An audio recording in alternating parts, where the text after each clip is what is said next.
Okay, We definitely have 6. that's all I need. Pursuant to Governor Baker's March 12, 2020 order suspending certain provisions of the open meeting law, GL Chapter 30A, Section 18, and the Governor's March 15, 2020 order imposing strict limitations on the number of people that may gather in one place, this meeting of the Berkshire Hills Regional School District School Committee will be conducted via remote participation to the greatest extent possible. No in-person attendance of members of the public will be permitted, but every effort will be made to ensure that the public can adequately access the proceedings in real time via technological means. In the event that we are unable to do so, despite best efforts, we will post on the district's website an audio or video recordings, transcript, or other comprehensive recording of proceedings as soon as possible after the meeting. Pursuant to MGL 7C 30A Section 20F, after notifying the chair of the public body, any person may make a video audio recording of an open session of a meeting of a public body, or may transmit the meeting through any medium. At the beginning of the meeting, the chair shall inform other attendees of any such recordings. This meeting is being recorded. The listing of agenda items are those reasonably anticipated by the chair, which may be discussed at the meeting. Not all items listed may in fact be discussed. Other items not listed may also be brought up for discussion to the greatest extent allowed. I will do a roll call vote just so I know who's here. Molly Thomas. Jason St. Peter. Here. John Stephen. Here. Diane Singer. Here. Right. Here. Thank you, Diane. Andy Potter. Aye. Ann Hutchinson. Here. Bill Fields. Here. Rich Tahoney. Here. So I've ascertained we do have a quorum and we can get started. Peter, do you want to go right into your superintendent's report? I think so. Let me start with that. We're largely going to talk about 2 things tonight. I think we'll start with a sort of protocols and safety update from Steve Soul, and then we'll have a community presentation from a whole gaggle of our friends, Alana, Maria, Kate, Will, maybe I'm missing one person, but that's a good start. So let's start with Steve. And just before I introduce Steve on this, today concluded our 2nd day of professional development for staff. So I'd like to really thank the principals and the people in the district office and the teachers and staff for participating in that. Things are getting going and we're working through the bumps on that, but I think the days were productive. We're going to get formal surveys back and respond to that as we go into the next things. But people are working really hard, and that's appreciated. And then as I introduce Steve, I'd also like to thank the custodians and the maintenance people who did a tremendous amount of work this summer. The buildings, the floors look like bowling alleys, even better than bowling alleys, and things are clean and organized and spaced, and they did all this great work. So let me let Steve run through a bunch of things that Steve and I outlined together, and then when we get to the air exchange thing, I'll chime in a little bit on a call we had with somebody from the state today about that, but mostly I'd really like to thank Steve and his team for doing all this incredible work, and he'll give you an overview of it, particularly school committee members, and then Steve later, if you want to open it up to the public. I don't even recognize her. It may make sense for us to pause occasionally for questions. Steve and I were talking about this, and he's been knee deep in this for so long. If somebody wants us to connect particular dots, we're happy to do that. Okay. So Steve Soul, take it away. Yep. Okay. Thank you. Every year, just kind of a quick update here, something that happened this week. Every year before we open up for anyone to come in the building, I have 2 inspections. I have the building inspector come in and we tour the building along with the fire inspector, and that happened on Monday. And for the 3 buildings, we only had 1 out of the both inspectors, so a total of 6 reports. We had 1 note which was in the elementary school. The dialer to the fire alarm had a trouble signal on it, and that was resolved by Tuesday morning. So the buildings are in pretty good shape, as Peter alluded to. One of the other topics that Peter asked me to prepare for and discuss tonight was our purchasing of personal protective equipment. So, I think it was early June 5th, the commissioner sent out some guidelines for districts to follow with regard to suggested quantities of personal protective equipment. So I used that almost to the letter of the suggestion. I had a lot of discussions with school nurses and principals and administrators, and there were a few that we improvised a little bit on, but for the most part, we followed the guidelines of the state. And I'm just going to kind of go through the guidelines for everyone. And if there's any questions, feel free, maybe at the end we can chime in on the end of the personal protective equipment section.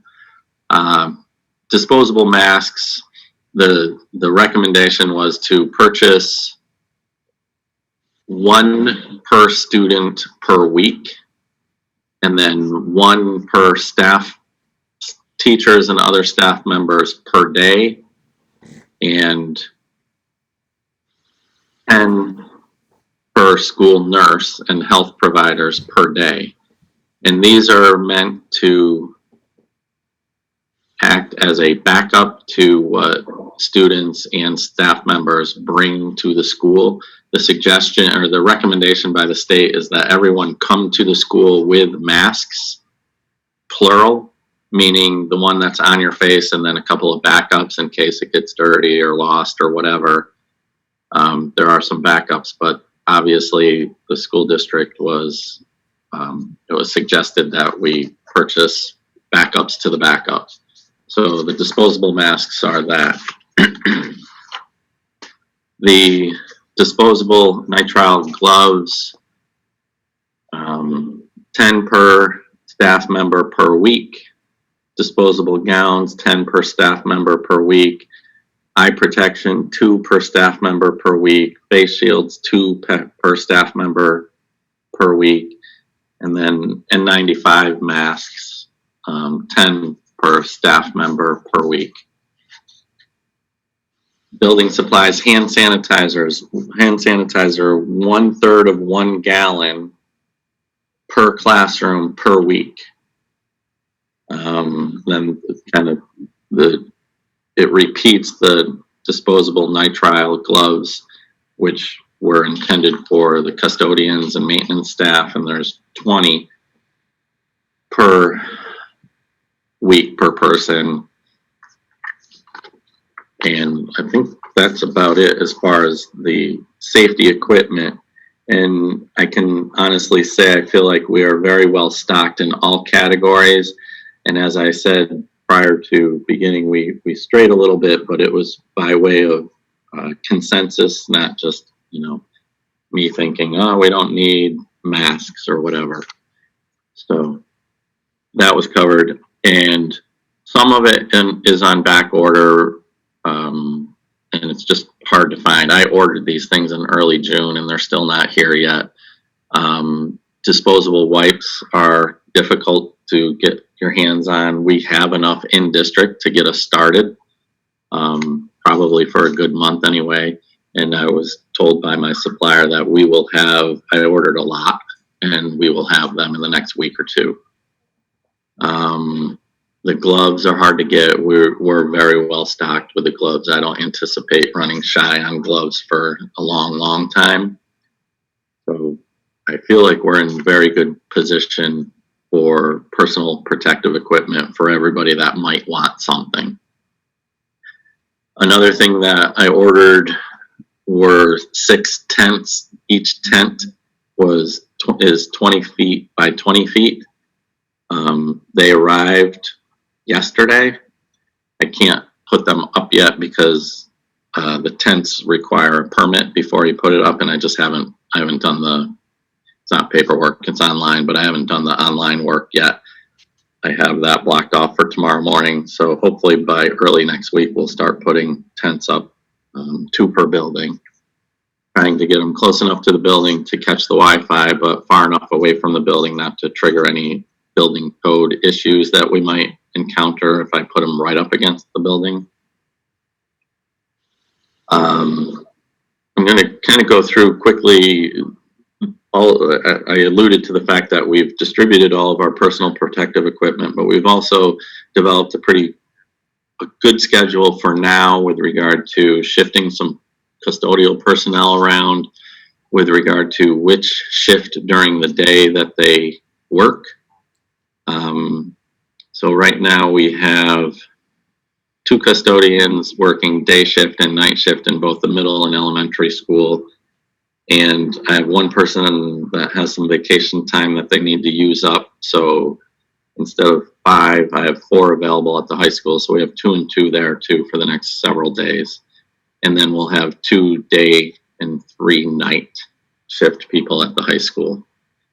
And we've developed schedules for cleaning bathrooms, which seems to be working out quite well from the feedback that I'm getting.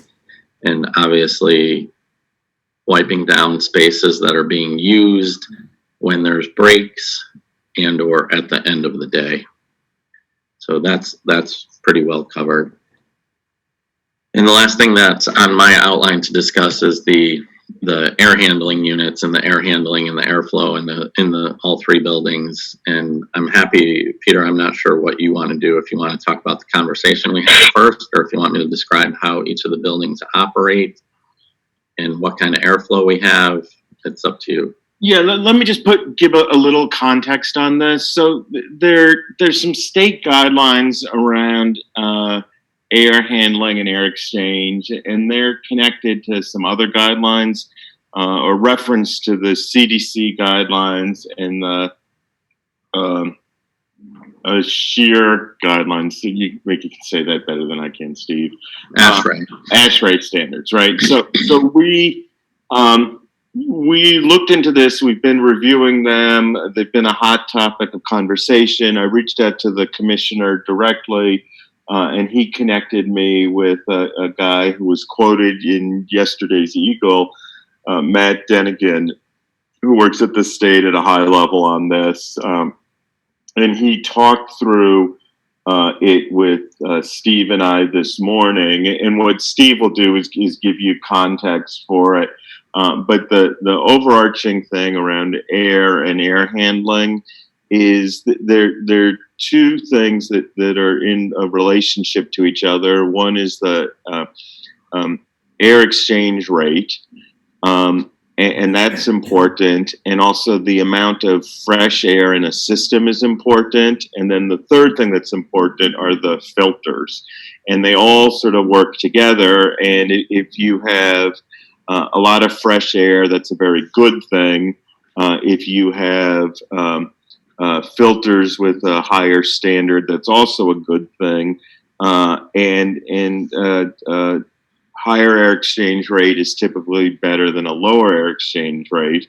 But if you're pushing that air through a filter that's a very high level filter, it's going to have an impact. They're all sort of in relationship to each other. So Steve will tell you more about that, but I wanted to just share with you that we've been doing our own research and we've been connecting to the people at the highest level at the state about this. And I think we're on a very good path. So Steve, with that, why don't you go into the nitty-gritty details? Sure. I'm going to try to get into the basic description of each of the 3 buildings, and I am happy to get into as much level of detail as anybody might want. I feel like I'm intimately familiar with all 3 buildings with regard to their mechanical systems and the air handling systems. And in addition, just to add on to what Peter said, as far as we were talking to this gentleman from the state, I also had a long conversation with the local building inspector, and we're we are all on the same page with regard to this topic. So I feel very, very comfortable where we are. I'm going to lump the middle and elementary school together, even though there are some differences with regard to how we heat and cool the air that gets introduced to the classrooms and the hallways and the offices and the conference room. The concept of how fresh air gets into the building is almost identical. So we have in those buildings, one might think our air exchange rate would be 10 and 12, and it doesn't really need to be that high if you can introduce a large quantity of fresh air. And in those two buildings, we have mechanisms that are called energy recovery units, and those pull in 100% fresh air. There's no return air introduced to that part of the system. That air gets, in the wintertime, it gets preheated a little bit.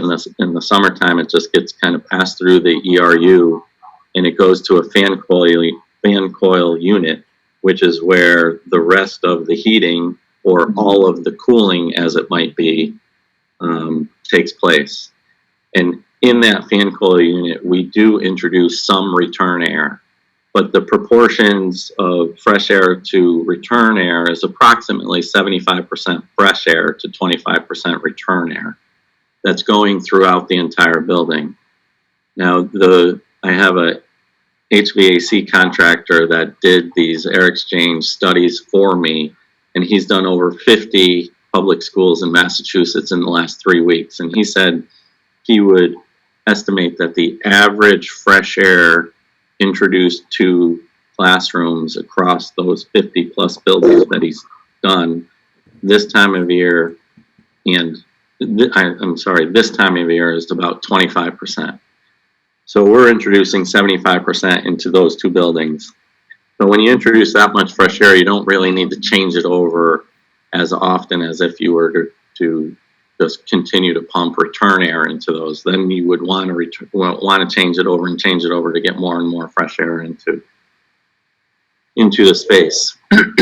So we're doing very, very well in those two buildings, even though our air changes per hour numbers might not be what somebody might expect for new buildings. I would say the air quality in that building, those two buildings, are outstanding. And one thing the most impressive part of those two buildings is we do that year round. Most schools during the winter can't introduce hardly any fresh air, so it's down to like 10% on the average in the winter, and we're still bringing in 100% fresh air into the ERUs, which translates to about 75% fresh air in the middle of January and February and December in both the middle and the elementary school. So those are both outstanding. The high school, it's a much different system, as you might anticipate. And we have our outside air dampers and our air handling units set to introduce 25% fresh air into the building. And that's where they're set right now, and that's where they will remain. And I'm going to work awfully hard this fall and late fall and into the winter with my HVAC contractor to see how close to 25% we can maintain that. And again, 25% is considered standard. It's considered good. And in those buildings, the sampling of air changes per hour that we did they're not all over the place, but they vary, which is expected. And some are in the 3 range, some are in the 8 range. But my contractor and I both feel very comfortable that we are circulating air in that building as well as any of the mechanisms will allow, which is pretty much what, in our conversation this morning with that gentleman from the state, basically said they want to make sure that all school districts have their systems operating as well as they can be expected to. And we do, and we feel like that it provides a very healthy environment for everybody that's in the building. I'll talk a little bit about the filters. If you've been following the news, the MERV MERV is an acronym for how they classify filters for air handling systems that are larger, like commercial size. And MERV 13 filters have been proven to actually filter out viruses, and that's the highly desirable. Everybody wants MERV 13 filters. Well, as you might imagine, that filter is a fairly thick filter. It's a thick medium, which means to push air through that medium is more and more challenging. And there are systems that are designed to push air through a MERV 13 filter, and there are systems that maybe aren't designed. And I was speaking to my HVAC contractor this morning, and he said that he's doing a major overhaul in a building because they did put MERV 13 filters in, and they burned out all of their equipment because the equipment was not designed to push that much air through that thick of a medium. Additionally, when you put something that thick, even if you can push the air through that filter, as you might imagine, the air changes per hour will decrease significantly. So there's several costs involved with changing from MERV 8s and 9s, which is what we use, to a MERV 13.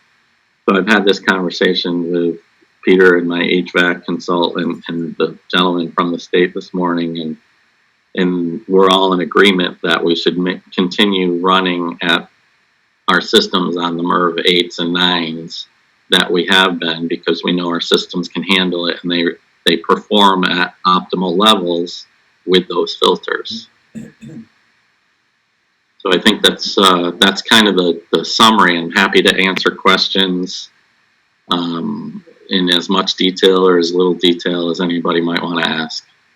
We'll take a couple of questions. If someone raises their hand, I'll recognize them. Steve, I'll start with the first one.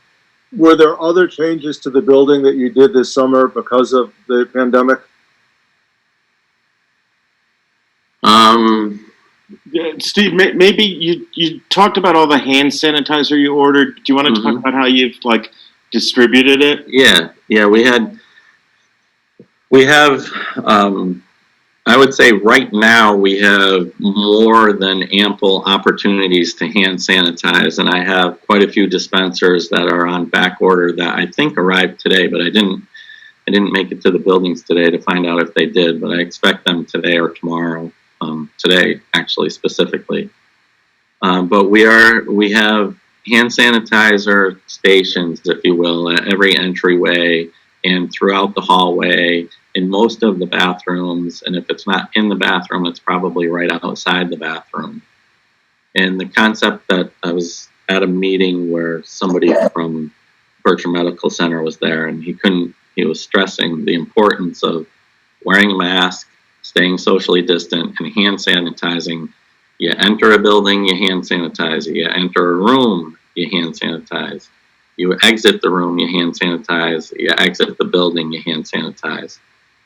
And by doing that, it is much less likely that you are going to, if you have anything to spread, that you would spread it. So we have hand sanitize, and each classroom also has a little pump bottle full of hand sanitizer.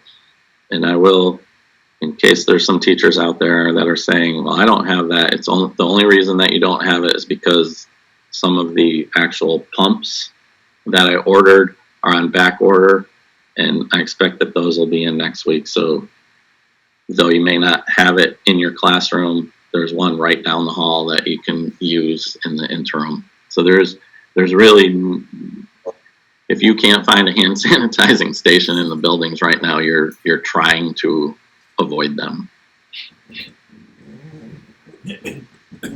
Other questions? Yeah, to answer Steve's question, one other thing, which is, it wasn't necessarily done over the summertime, but in our recent inspections that I alluded to when I first started speaking, I did get approval on a temporary basis. I'm looking at a more permanent solution, and I'll be working with the fire chief. But the fire chief did give us permission to prop a lot of our interior doors, which would promote more air circulation. So we've had just about every interior, especially in the high school, every interior door propped open. We have fans going in the hallways. I mean, there is more than enough airflow in the building right now.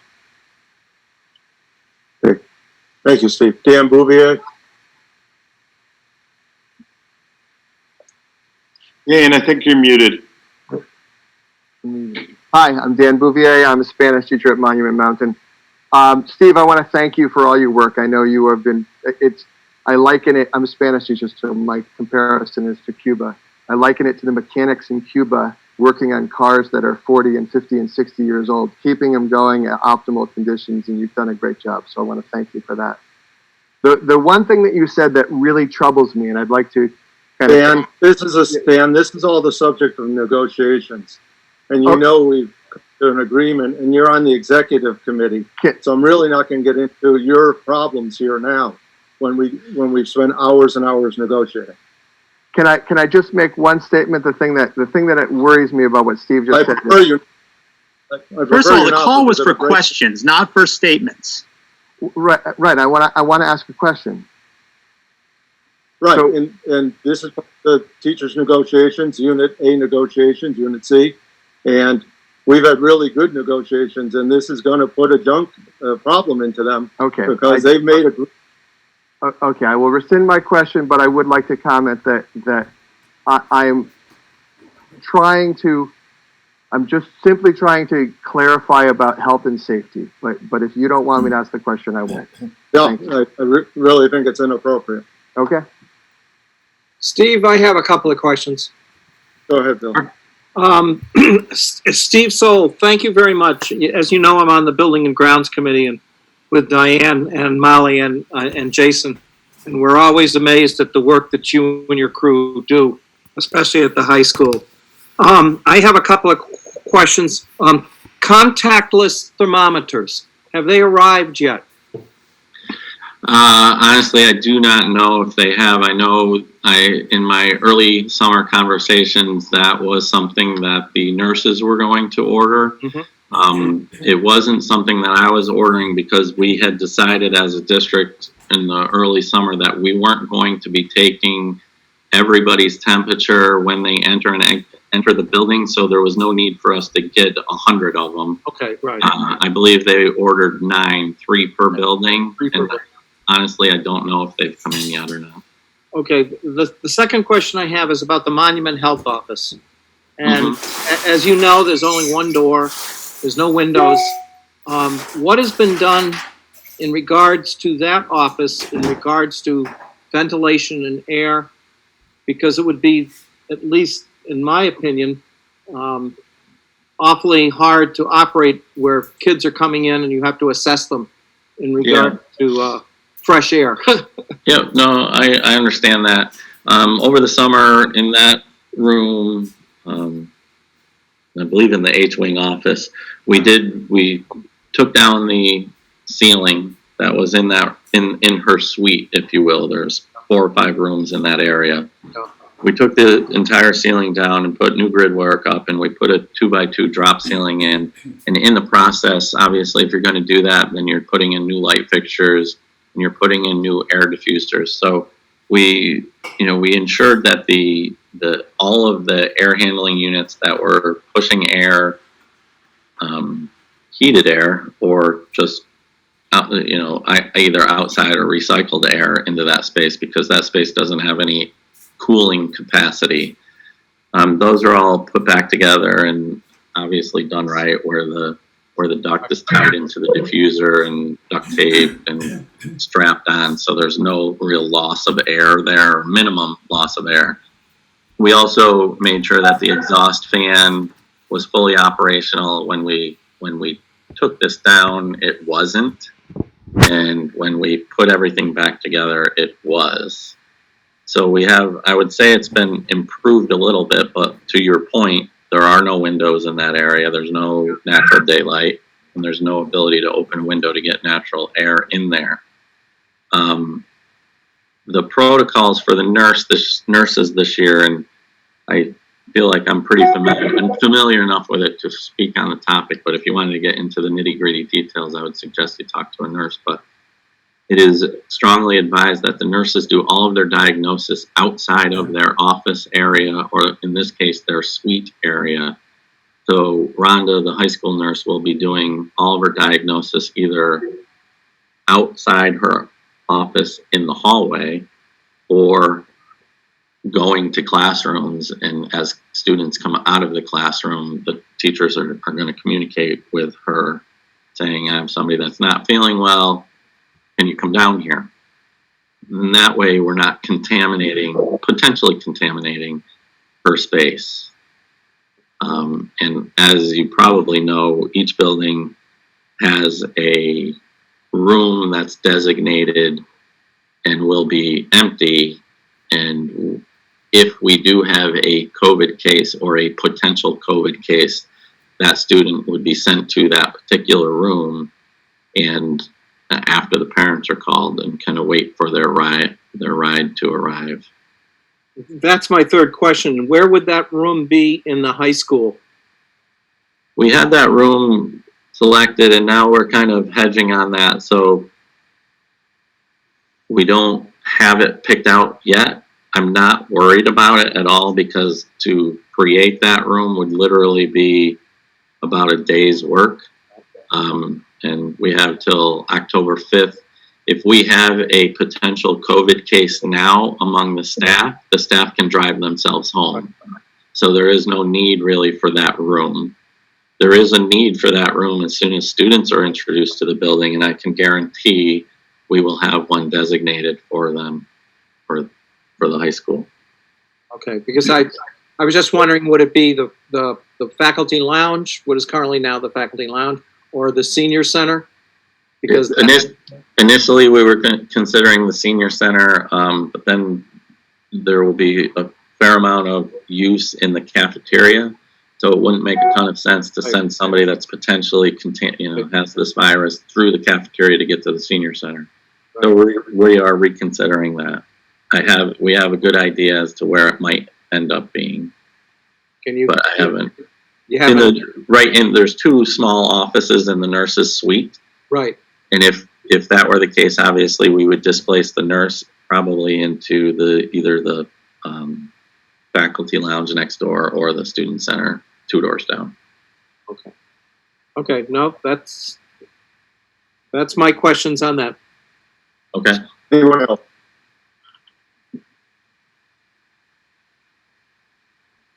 Steve, thank you very much. Very informative. Good. Thank you. Thanks, Steve. Thank you, Steve. Yeah, thanks. Sure. Steve. So Steve Bannon, I think then we'll transition to the presentation by the community group with a little PowerPoint. And initially, when I mentioned people, I missed one person. So it's Maria Rundle from Flying Cloud, Will Conklin from Green Agers, Kate Tucci from Berkshire South, Sheila Clary from Flying Deer, right? That's the role you're in for this. And everybody wears so many hats, it's hard. And Alana from VIM. So welcome, and we're looking forward to hearing your plan and proposal. I think people will find this really neat, both parents and community members and school committee members. What I'm a little anxious about is the minute this presentation's over that I get 300 emails asking me to make arrangements for their children. So hold off on that, and there will be a time for that, but please don't bombard me with emails tonight or tomorrow morning. There's also, Kate Tucci from Berkshire South is part of this broad-based coalition. So I hand it over to you all. I have your PowerPoint. If one of you has it and you want to control it, you can share it with all of us as well. Okay. Thank you so much, Peter. I don't have access to my PowerPoint right now. If it's possible for you or one of my awesome colleagues to pull that up, that would be great.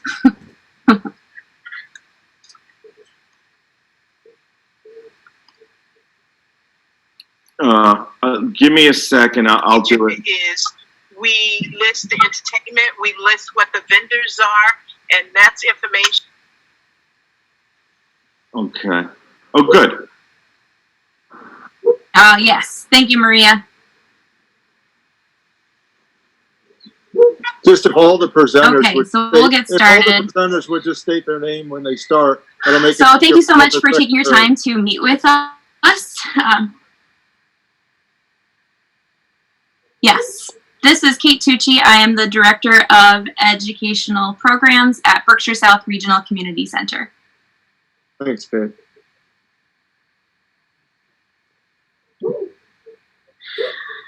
So we are here to present a program that will hopefully provide a sliver of hope to working parents this school year, and we're calling it CLUB. CLUB stands for Community Learning in the Berkshires. Perfect timing. Next slide, please. So this coalition is made up of local human service organizations that you've heard Peter mention already: Berkshire South, Greenagers, Flying Cloud Institute, Volunteers in Medicine, and Flying Deer. But it goes so far beyond this as well. Next slide, please. This program was created in response to the survey results that were captured in the spring, where 50% of parents indicated that there might not be an adult available at home to support distance learning. So we created a mission statement, and that mission statement is, it's long because we're really excited about it. But to paraphrase, our organizations came together in response to the pandemic to create an option for the school year for children of working families that is engaging, nourishing, and also fun. So Will Conklin, I'm going to pass that off to you for the next couple of slides. Thanks, Kate. Will Conklin here from Greenagers. As we worked through this project, always in mind was, who is this project for? We envisioned a project that serves public school students enrolled in both Berkshire Hills and Southern Berkshire Regional School Districts in the remote or hybrid models. Students that do not have a safe place to engage in that distance learning from home, as well as the students of caregivers or frontline workers and teachers, and students who need a little extra support but not the intensive special education in order to be successful while they're distance learning. The districts have great plans for kids that need full-time engagement at the school. We are looking to work within the schedules that the schools lay out to provide that learning time when they're not able to be in school. Next slide, please. No. So what we came up with are 2 confirmed sites and a very likely 3rd site to do this programming for both these districts. We have the great facility at Berkshire South Regional Community Center. We at Greenagers are opening up April Hill Education and Conservation Center for this work. We look to have up to 6 cohorts hosted at each of those 2 confirmed sites. There could be up to 10 at Eisner Camp. Even with all of those cohorts, it is likely that we won't have the capacity to meet the childcare needs of every family, but we feel that this will really soften the blow to the community. You'll give it back. Thanks, Will. So CLUB's most important priority this year and any year that we would get together is the health and safety of our community. But obviously this year, the weight of that is so much more. So we are implementing programs by following the state regulations that have been put forth for youth programming. And we're also consulting the Board of Health. Our healthcare consultants are McAnee Pediatrics, and of course we have our coalition member, Volunteers in Medicine, to help us as well with guidance in that area. In order to minimize risk, one of our key components of what we're trying to do is to get all of the kids outside for the majority of the day. So even when they're learning, we're hoping to get them outside. Even in colder weather, they're going to be outside. If it's inclement weather, however, we will have indoor space, and obviously if they need some support with educational programming that we can't provide outside, we will be in. And in that case, then we will be social distanced and everybody will be wearing masks. Also, we will be asking all of our parents and staff to screen themselves daily before they arrive to club, and then when they get to the program, we will be taking their temperatures and visually assessing every child before they can leave their car and come into our program. In regards to grouping the students, we will be very intentional with how we're placing the students in each cohort. They will be small cohorts. They will not be able to mingle with other groups on the facility.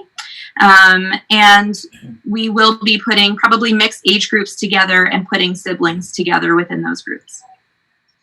Next slide, please. So it is really important to note that between 4 of the coalition partners, we have been running childcare programs or children's programming for a combined 36 hours already, or 36 weeks already in the summertime. So Greenagers, Flying Cloud, Flying Deer, and Berkshire South have been running camps without an incident. And so we already know what's working, and we are excited to implement what we've learned throughout the school year in this program. So in order to support distance learning, we will be providing 1 child care staff member and 1 educator from a coalition member or collaborative partner. Child care providers will be providing support to the educators who will be engaging children with their school assignments. And then, next slide please, we will also be providing enrichment activities, and they will be based on what our coalition members' talents are. So we're excited to offer art, science, dance, theater, and outdoor skills and physical education while the children are in our care. Back to you, Will. So as has been mentioned in a few of the slides, this really has broad-based support amongst other community organizations, not just the core collaborating partners. As you can see from this slide, we have reached out to and heard interest or more from organizations such as Bridge, Berkshire Pulse, LifeWorks Studio, the Berkshire Area Support for the Immigrant Community, which is a consortium of organizations serving the immigrant community, CHP.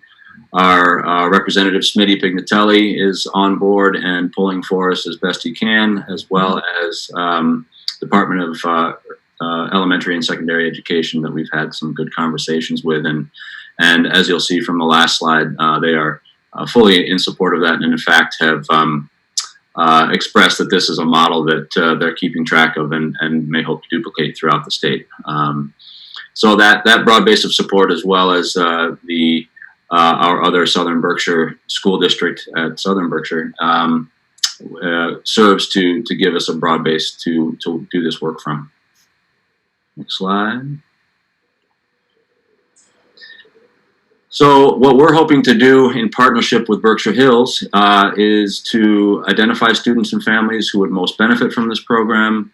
We're hoping to work closely with Berkshire Hills to notify parents when applications become available and any other information related to the program as it comes up. We will collaborate on the daily health screening and other similar electronic or other data that's coming through to us. I know in speaking with the local health department here in Egremont that the data piece is really important, and so we're just totally on board to make this the safest possible experience and have the contact tracing available if it ever becomes necessary. And we're hoping to have Berkshire Hills sponsor the project, come inspect the sites that we've identified. All our staff will be quarried and fingerprinted as required. And we're hoping to collaborate with the district on any of the platforms for the distance learning so that we can provide the best experience possible to the students on these sites. Last slide. There it is. And small disclaimer, this photo was taken before COVID-19.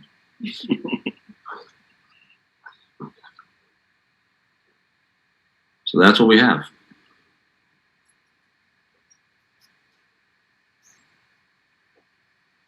You're muted, Steve. Dog was barking, sorry. Let's take some questions. This is very exciting for me, so if anybody has any questions, now's the time, school committee to ask them or participants to raise your hand. Well, Steve, do we need a motion to accept this program? No, we could make a motion to really endorse this program because this is exciting, but they don't need our permission. Well, if that's the case, I'd like to make a motion that we heartily endorse being part of this program. Second. Discussion by school committee?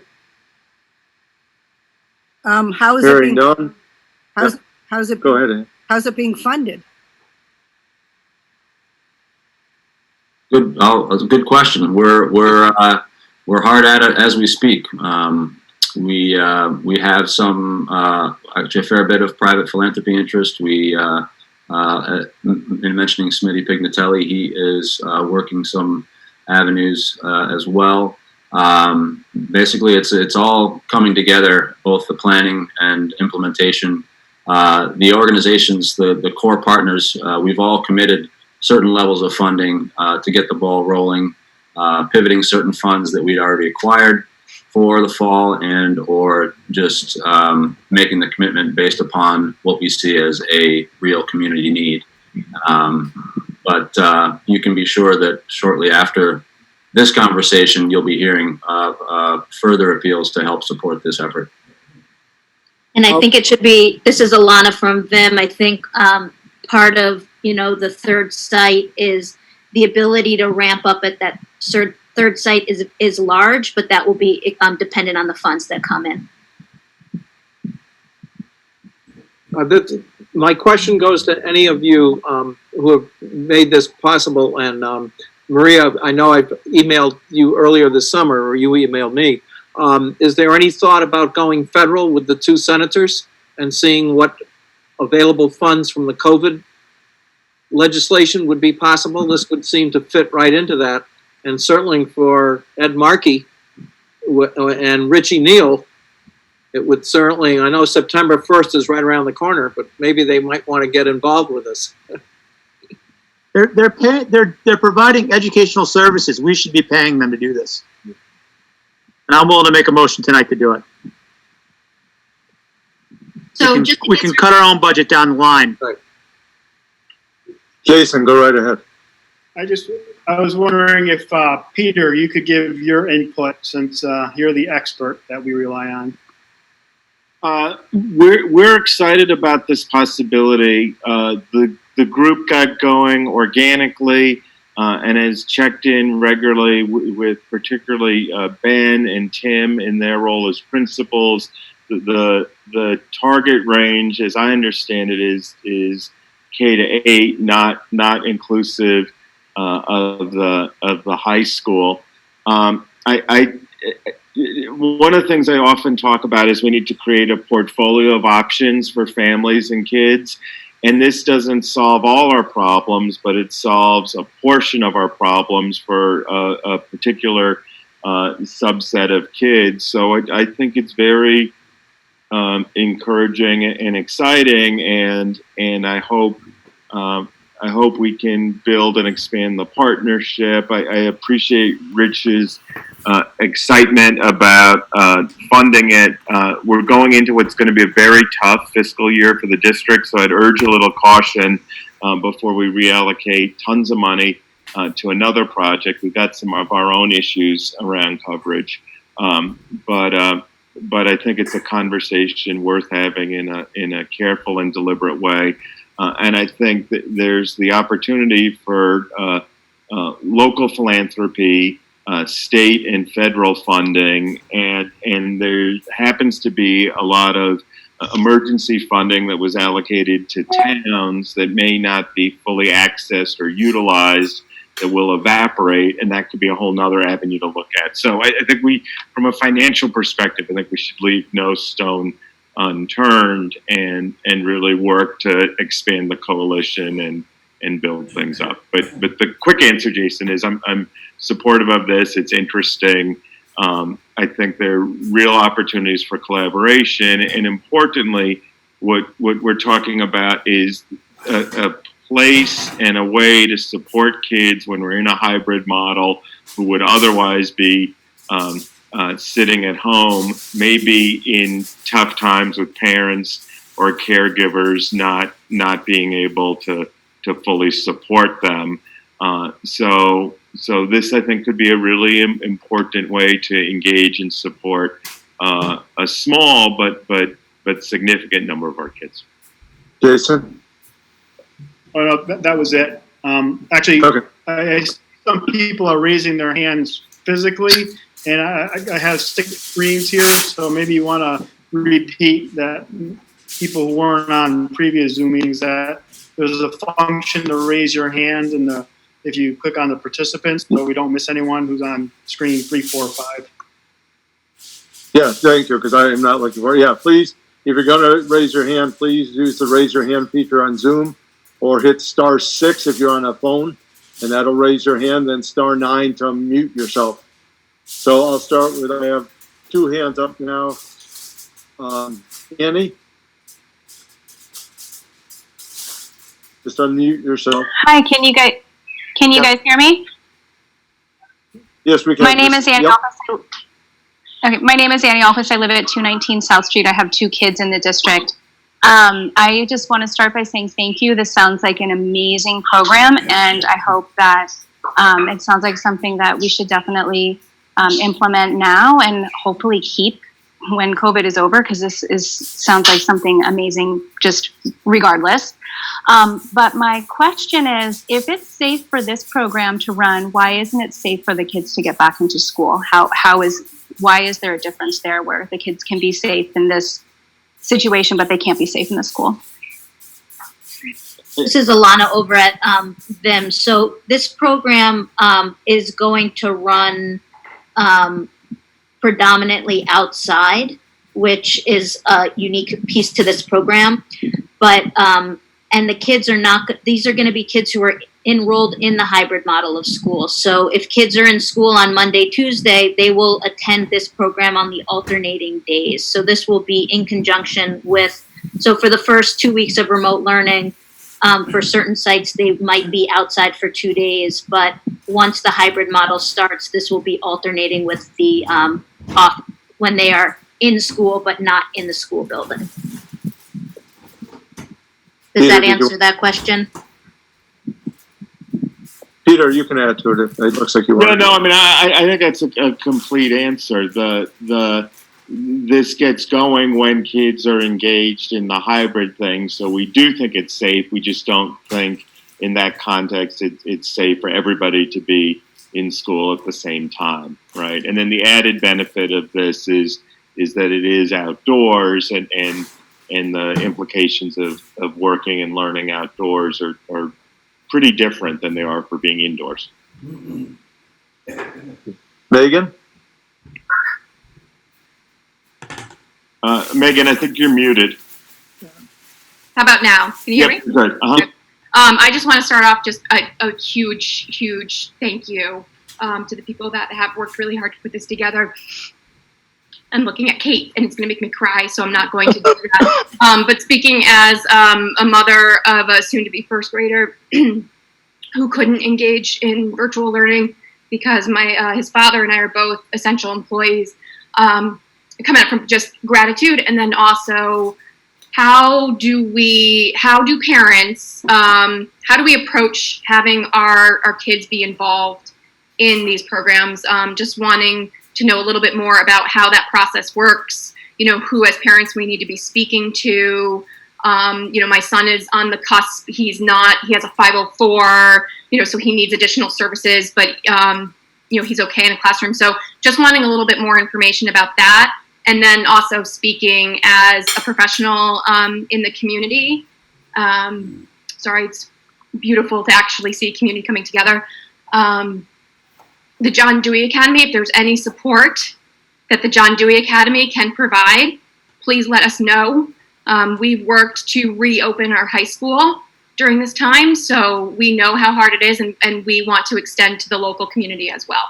So as a parent, how can I make sure that my son gets these services? And then also as a professional in the community, how can we help to make sure that this can grow? Thank you. Peter? I mean, I'll talk to you a little bit, and you can follow it up. At the very beginning of the call, I said my one fear about this great presentation was that I'd be bombarded by emails tonight. It's human nature, and you can't help but send me an email. But there will be a formal application and an application process, and it'll be fair and transparent, and it won't be like a first come, first serve. We'll do it collaboratively in a thoughtful way across the two school districts, and we'll announce it way in advance, and it won't be like signing up for college classes and it opens at midnight and you have to stay up till 1 a.m. to get your seat. It'll be thoughtful and deliberate, and Alana or Sheila, any one of you could talk about that a little. I can talk about it. It's Kate. Hey, Kate, yeah. Just so you know, I mean, we're intentional about everything that we're doing, but it's just it's a strange time right now, and so we are trying to dot as many I's and cross as many T's as possible before the application goes out. So as anxious as everybody is to get an application, we just want to make sure that what we're doing is exactly what is needed in the community, and then we want to make sure that the information that we're providing is correct to all of you. So just please have some patience with us as we continue to plan this program, and we promise that it will be coming soon. And we can talk later, Thank Megan, you. about the John Dewey Academy. Heather? Hi, this is Heather Decker. I live on State Road in Great Barrington. I just had a quick question. Do you guys have like a roundabout timeline? I know with applications, it's going to take quite a bit of time, but I'm just asking because kids are going to start coming back the week of the 28th or 29th, and then the rest will be following the following week. So just if, people are trying to apply and then you do have to, do it fairly and go through all the applications, do you have any kind of idea of when the actual program would try to take off?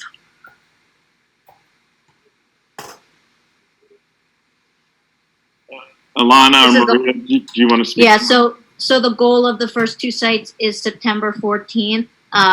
That's a big goal to have, obviously, considering what day it is, but that is the goal for those two sites. But the 28th is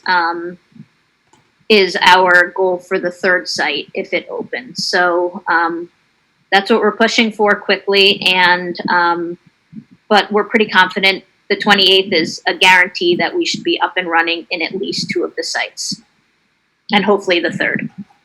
Maria? I would just add that as we scale up, there will be waiting lists created that will be, again, using the criteria that we're using to make offers. Thank you. Annie, you want to add something again?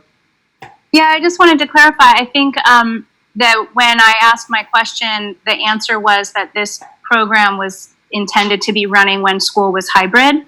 But I thought that I just heard you say that you were wanting to be up and running on the 14th, which was when school's going to start remotely. So I just wanted to get clarification. Because I guess if your program is going to be running when school is remote, then my initial question didn't really get addressed, which is, why is it safe for the kids to be with you guys when it's not safe for them to be in school? Your question assumes that it's not safe for the kids to be in school. I think it is safe for the kids to be in school, and that's why I'm wondering if the kids can't. I guess if the kids can't be in school on the 14th, why can they be there? And if they can be there, why can't they be in school? I guess is my question. I'll So- answer that question. Yeah, Okay, Okay. go ahead. Okay, go on. Okay, so when we go back, when we start this program on the 14th, we won't be allowing all of the children to come at one time. It will still be in the hybrid fashion. So if the child is, when the hybrid model starts, if the child is supposed to be going on Thursday and Friday to school, then we will open the full remote learning portion of the week to that child on Monday and Tuesday. So it's still going to be grouped. The classroom size is going to be really small. And on top of that, we can do things that the school's doing a lot of the heavy lifting by making all of the plans to make sure that the hybrid model is going to work well.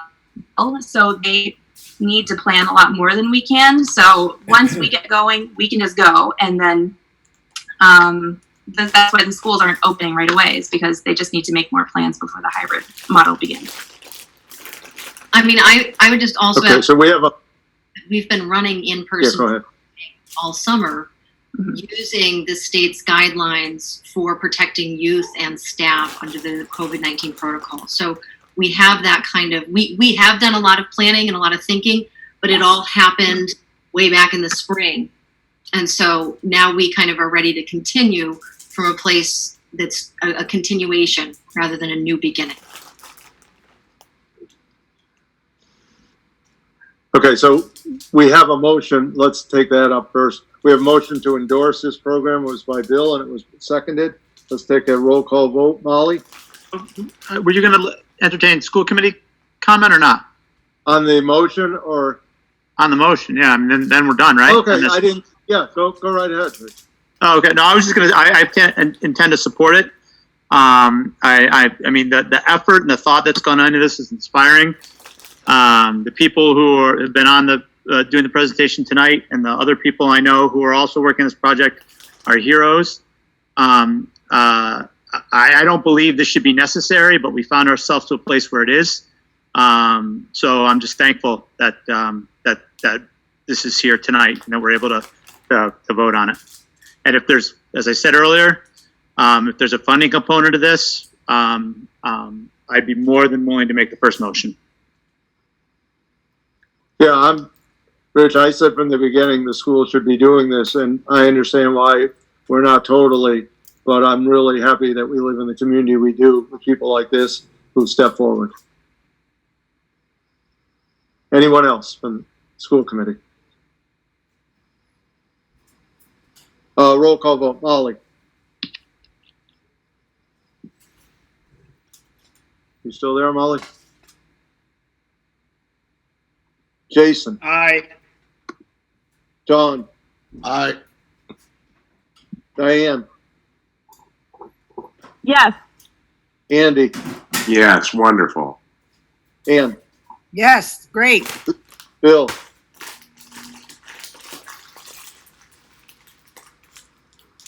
Bill, Bill, unmute yourself, please.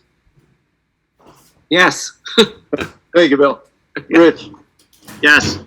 And yes, it's unanimous, and I really appreciate all the hard work that's gone into this. Thank you, everyone. Yeah, thank you. I think that's great, and we look forward to hearing. And though I've said it, and people can't help themselves, there will be a formal application process. If you need to email me, feel free, and I'll send you back a nice email. And thanks. It's a great team working on this, and particularly behind the scenes. I think Ben played a really significant role in this, so I'd like to recognize his support of the initiative too. Yeah, and while everyone's still on, somebody mentioned that this should continue after the pandemic, and we all have your name, so this is a great resource that we should continue to use in some fashion.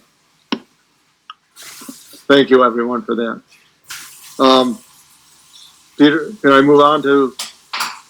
Do you have anything else, Peter? No, dude, the only other thing I'd say is, and only because maybe not everybody on the call realizes this, all these organizations work with the district in regular times too. So what's nice is this isn't something new. It's a new approach, but it's a continuation of a long-standing partnership. So again, I really appreciate that they've come together and stepped forward to help us reinvent what learning is like in this strange times. Yeah, absolutely. Can I make one last comment about Of that? course, Sheila. Sheila Clary, I'm representing Flying Deer Nature Center. So instead of bombarding Peter with emails, feel free to reach out to any of us. I'm happy to we're collecting, names sort of as we go just to have, so that's totally fine to reach out to any of us. Great. Thank you, Sheila. Thank you. So moving on, I will take a few minutes or a little while of public comment if there is any.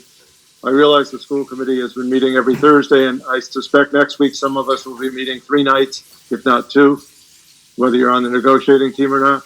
So we'll try to make this meeting just a little bit quicker. And I really appreciate all the work the school committee has done in this and the administration. This is heavy lifting. And Steve, I don't say it often because I don't see you often. That was a really good presentation tonight. Not surprised, but it was really helpful, really enlightening.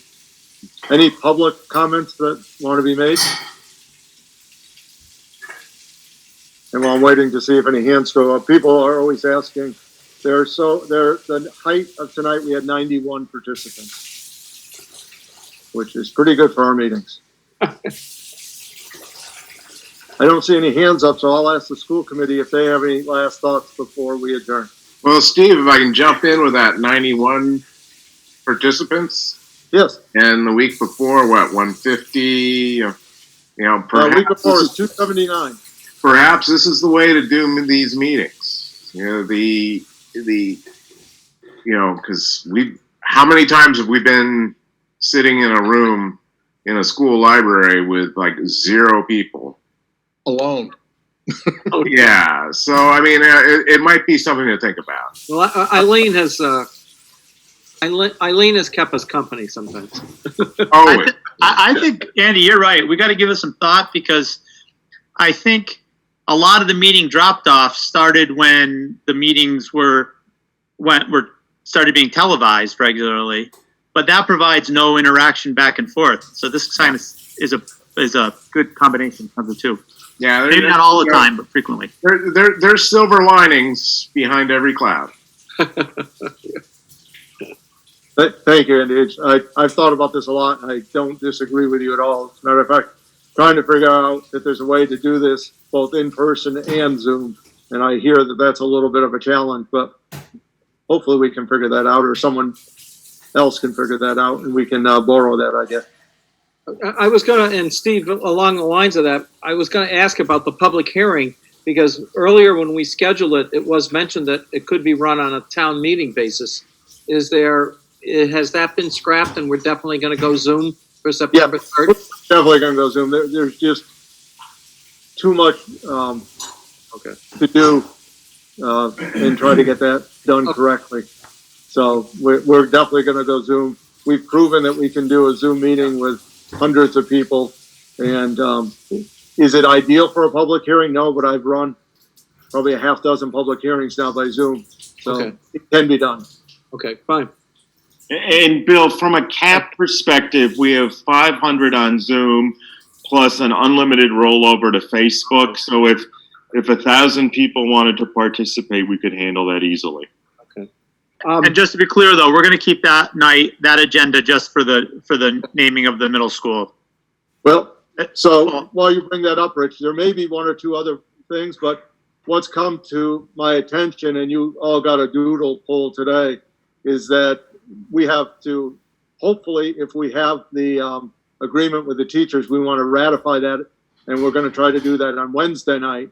And so anything that would maybe spill over on Thursday will be on Wednesday, and will be completely free on Thursday. You just do the naming. That would be my hope.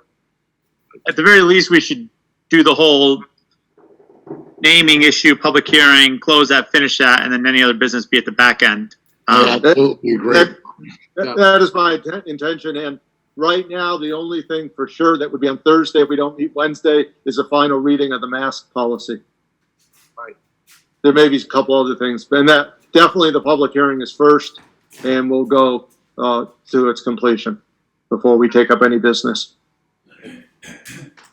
I have one question for Peter, and I don't know, Steve, if this is an issue of negotiation. I was very concerned earlier this week when DESE came out with this teacher expectations for remote learning. I found it demeaning. I found it typical, almost anti-teacher, in that the commissioner, the expectations are that the teacher will be running remote from their classroom. And I'm wondering if that's is that something that you, Peter, have to rule on, or is that some piece of advice that we give teachers? Because to me, it's very demeaning that we would have the teachers not comfortable where they are, but forced to be in their classroom. And then he made the caveat that you can bring your kids along to take care of them while you're teaching, and that it's much better for students to have a whiteboard behind them and a blackboard. I just found it as a former teacher totally demeaning that we would actually require that. So I'm wondering, is there any thought along that line in our district for having that policy be more than expectation? And so, Bill, I'm aware of your concern. Many people read it that way. I think it may come up in negotiation, so I'm not going to respond now. But it's not because I don't care. I care deeply. I don't want to negotiate in public. So we'll talk about it in some other context, if that's okay. All right. Anyone else? Well, thank you, everyone, and by unanimous consent, we are adjourned. Really appreciate it. Yeah. Thank you, guys. Good night. Thank you. Good night.